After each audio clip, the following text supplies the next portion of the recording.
Bismillahirrahmanirrahim. Assalamualaikum warahmatullahi wabarakatuh. Bismillahirrahmanirrahim. Alhamdulillahirabbil alamin wa bihi nasta'inu ala umuri dunya waddin. Wassalatu wassalamu ala asyrafil anbiya wal mursalin wa ala alihi wa sahbihi ajma'in, amma ba'd. Rabbi shrah li sadri wa yassir li amri wahlul 'uqdatam min lisani yafqahu qawli.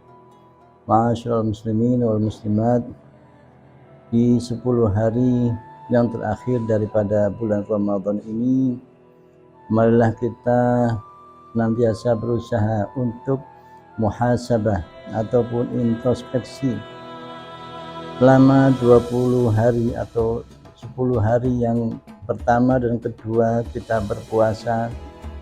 Dan selama kita berpuasa dari tahun-tahun kemarin sampai kemudian umur kita bertambah, terus menerus bertambah, aktivitas kita juga bertambah, maka kita harus introspeksi ataupun muhasabah.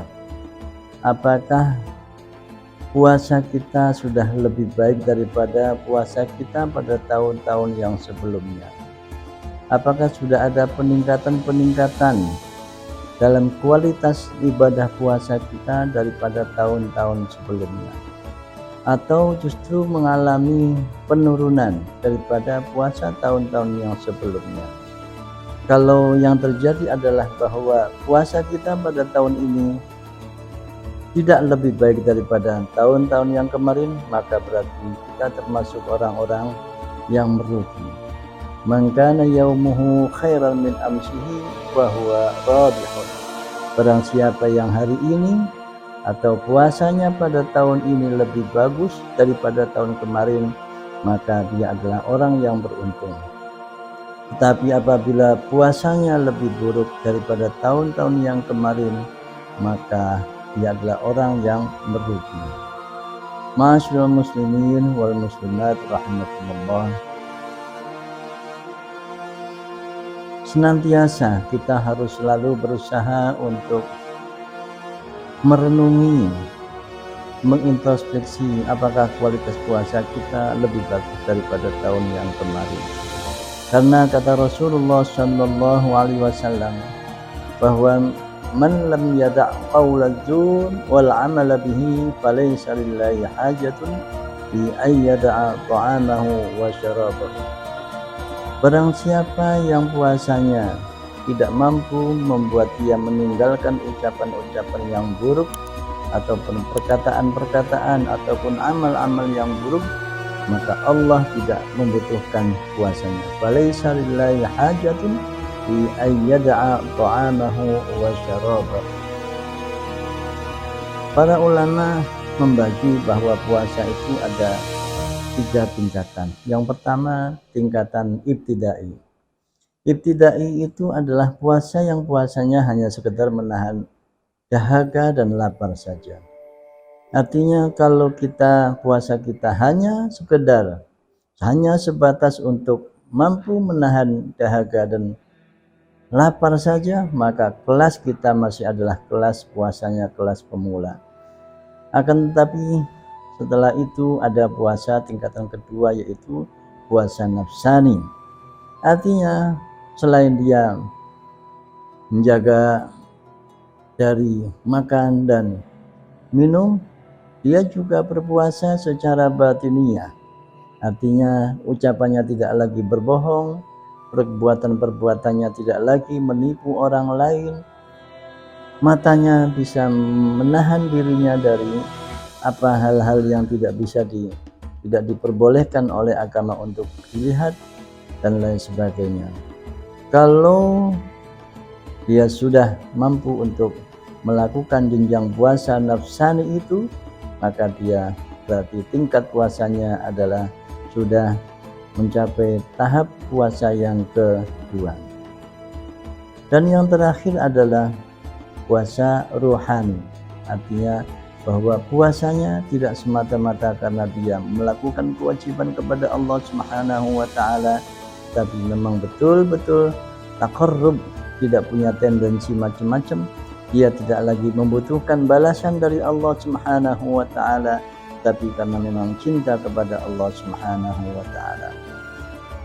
Dari ketiga paparan tiga di atas, Rasulullah Shallallahu Alaihi Wasallam mengingatkan kepada kita semua, jangan sampai kita termasuk orang-orang yang bangkrut. Rasulullah pernah bersabda kepada para sahabat-sahabatnya, atadruna manil muflis? Sahabat-sahabat, apakah kalian tahu siapakah orang yang bangkrut itu? Para sahabat ketika mendengar bahwa Rasulullah menyebutkan kata-kata al-muflis, maka konotasinya adalah bahwa bangkrut itu adalah orang yang pailit, orang yang tidak punya uang ataupun harta sama sekali. Tapi kemudian dijawab oleh Rasulullah, bukan itu yang aku maksudkan. Al-muflisu min ummati yaumal qiyamati man ya'ti bi salatihi wa siyamihi wa zakatihi wa qad daraba hadha wa syatama hadha wa akala mala hadha wa qatala hadha wa safaka dama hadha. Orang yang bangkrut itu adalah, kata Rasulullah, orang yang besok pada hari kiamat datang kepada Allah, sowan kepada Allah dengan membanggakan bahwa dia sudah melakukan puasa, dia sudah melakukan zakat, dia sudah melakukan sholat sunnah yang banyak sekali, sholat fardu yang banyak.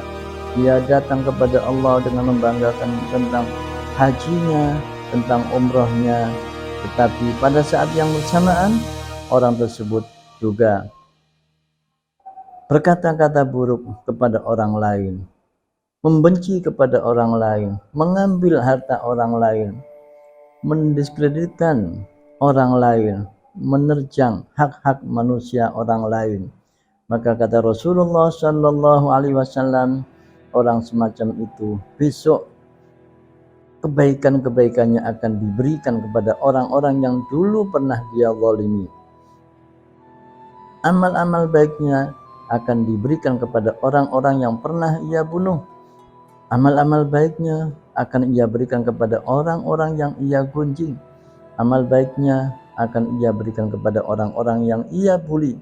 Maka ketika amal baiknya sudah habis, sementara dia belum sanggup untuk melunasi hutang-hutangnya kepada orang yang dizalimi, maka kesalahan-kesalahan itu akan diberikan, kesalahan-kesalahan orang yang dizalimi akan diberikan kepada orang yang zalim, sehingga tidak lagi orang tersebut ketika matur, ya Allah, mana puasaku, mana zakatku, mana sholatku, mana kebaikan-kebaikanku.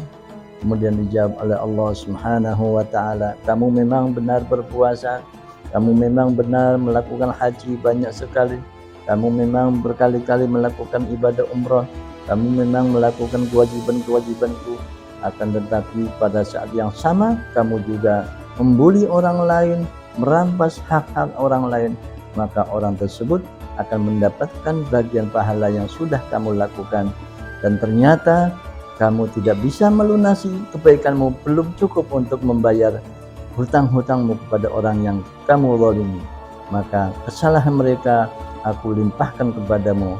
Faturiha finnar, orang tersebut, orang yang zalim tersebut, orang yang suka membuli tersebut, akhirnya dilemparkan oleh Allah Subhanahu wa taala ke dalam neraka al-jahim.